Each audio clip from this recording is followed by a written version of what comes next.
মাত্র 4 বছর একটা মেয়ে পোলিও জ্বর থেকে সবেমাত্র সুস্থ হয়ে উঠেছে।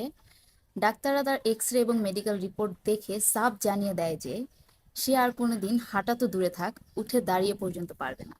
কিন্তু সেই ছোট্ট মেয়েটি মনে মনে একটা জিদ চাপিয়ে নেয় যে আমি কেন দাঁড়াতে পারবো না। সে তার সেই মনের অদম্য জেদ, পরিশ্রম এবং আত্মবিশ্বাস দিয়ে সেই মেডিকেল সায়েন্সকে বুড়ো আঙুল দেখিয়ে শুধুমাত্র উঠে দাঁড়ায়নি, বরং 1960 সালের অলিম্পিকে আমেরিকার প্রথম মহিলা হিসেবে একটি দুইটি নয়, তিনটি গোল্ড মেডেল জিতে ইতিহাসের দ্রুততম মানবী হিসেবে নিজেকে পরিচিত করায় সারা বিশ্বের সামনে। যাকে কিনা ডাক্তাররা বলেছিল সে কোনোদিন উঠে দাঁড়াতে পর্যন্ত পারবে না। এবং সেই মেয়েটির নাম হচ্ছে উইলমা রুডলফ।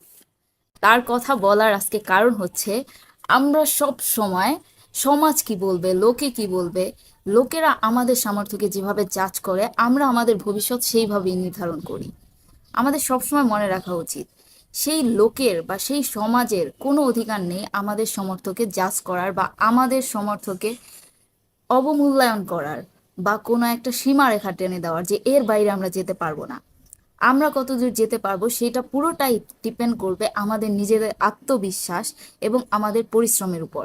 আমাদের কেরিয়ার শুধুমাত্র আমরা আমাদের আত্মবিশ্বাস এবং আমাদের পরিশ্রমের দ্বারাই গড়ে তুলতে পারবো, আর কোনো কিছু দ্বারা না। তাহলে সমাজ কি বলবে সেটা ভুলে গিয়ে নিজের আত্মবিশ্বাস এবং নিজের পরিশ্রমের উপরে ভরসা রাখুন।